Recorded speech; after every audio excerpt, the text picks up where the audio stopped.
Hello guys! Hello Gemini! Welcome dito sa aking channel, Claren888 Gemini. Alamin natin ang January 2025 reading, general reading para sa lahat ng Gemini. Okay, kung bago ka sa channel ko, please like, share, and subscribe. Paki-press ang notification bell button guys. Okay? So Gemini, mayroon kang 3 cards dito. Peace, Purification, and Leap of Faith. Unahin natin itong Leap of Faith. Okay. Dito, isang pagkakataon or isang sitwasyon na medyo risky, hindi mo alam kung saan papunta. So, either offer ng work, long distance, or nasa malapit lang. Sa either relationship, sa either travel, or anything na medyo risky siya, hindi mo sigurado kung saan papunta. Dito sinasabi na try mo daw siya. Take a risk and put your heart's true desire into action. So, sinasabi na be courageous. Kailangan maging courageous kung gusto mong pasukin itong uncertainty na or uncertain na to na buhay. Okay? Kasi, di ba, pag hindi ka sigurado, hindi ka magte-take ng risk, parang walang challenge. Pero, depende din sa'yo. Okay, Gemini, purification. So, this month, it's time for a cleansing, detoxification of your body and mind. So, yun. Sinasabi sa'yo dito na oras na para, siguro ngayon, habang nanonood ka, oras na para maglinis, mag-clutter, declutter tayo, mag-detoxify, mag-purify. Una, sarili natin, emotion, mindset, physical health, may mga bad habits tayo, mga bisyo, ganyan-ganito. So, it's time na para makapagsimula tayo ng cleansing, detoxification. Money, body, mind, and spirit. Career, parang ganun. And relationship.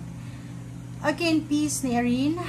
Dito sinasabi na walang dapat na ikatakot ka, Gemini. As everything is working out perfectly, beautifully. Okay? So, yun, ang galing. So, sinasabi, wag ka daw matakot. Be at peace.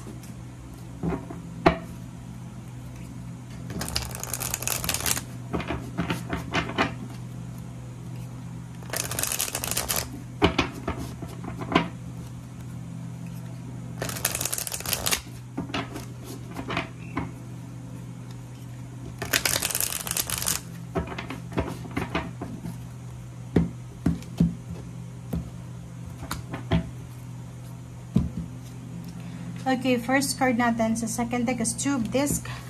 This month of January, first month of the year 2025, dito sinasabi na if ang kinakatakutan mo is pera, yung paano mo siya mababalanse for this year, sinasabi sa'yo na hang on there, okay?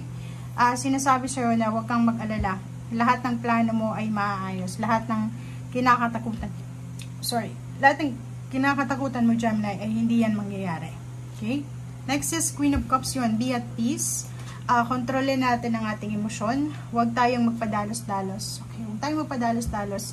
Kailangan natin isipin na bago tayo gumawa ng desisyon, pag-isipan natin yan ng 10 beses.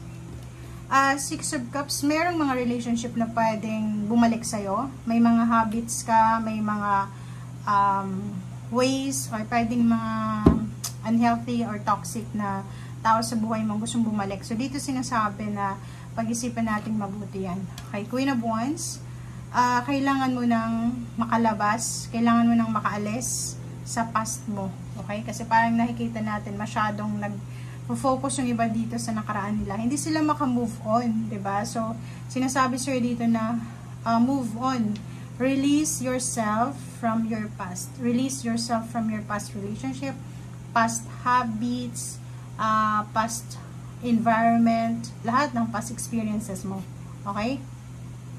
And dito yung Queen of Swords, sinasabi na mag-focus ka para sa change na to, para sa pagbabago. So, oras na para bigay mo ng 101% focus sa pagbabago. And Magician, so, nandito yung Magician, sinasabi na everything happens for a reason. May mga babalik, may umalis, parang gano'n. May rason ng lahat. But, sinasabi na kung anumang milagro ang darating sa'yo this month, sinasabi sa'yo na deserve mo yung pagbabagong ito, nadala ng milagrong ito. Okay? So, the World card, finish line, endings, recovery. So, nakikita natin na may magtatapos.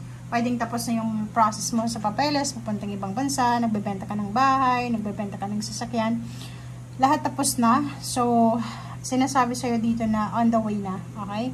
Meron din dito na contract, pwedeng international or local contract. Nakikita ko na patapos na siya, so nakafocus ka doon sa result niya, sa outcome. So, congratulations. May good news din na posibleng darating sa'yo, Gemini.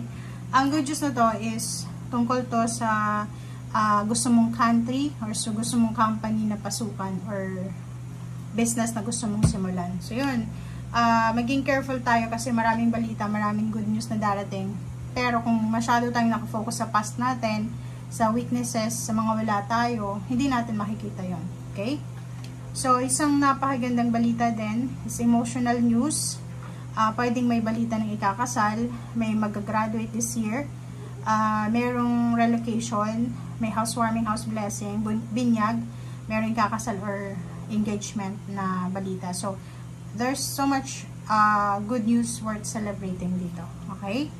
And, yun yung balita na matatanggap mo. Meron din balita na posibleng matanggap yung Gemini, pwedeng tungkol to sa resulta ng huwes, pwedeng resulta ng kaso, kung may kaso, kontrata. So, nakikita ko yung fair contract signing, parang ganon. And 9 of Cups, isang bagong kasal na Gemini, or isang Gemini na posibleng may nanliligaw sa kanya.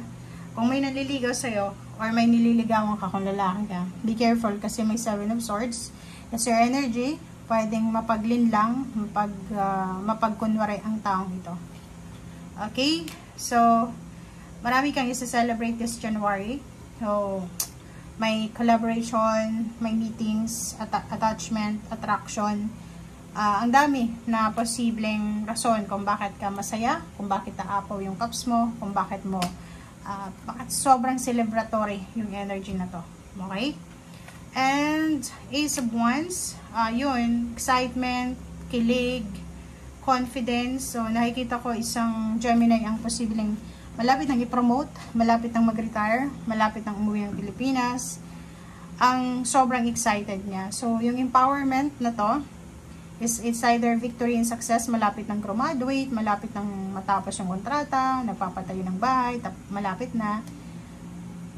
na yung success and recognition. And 7 of Cups, nakikita ko sa'yo dito na may mga choices ka na siguro choices mo to nung medyo bata ka pa, medyo nasa tamang ka pa, yung malakas ka pa, sobrang lakas mo, medyo stable pa yung katawan mo. Pwedeng makarelate dito yung mga malapit nang mag-retire.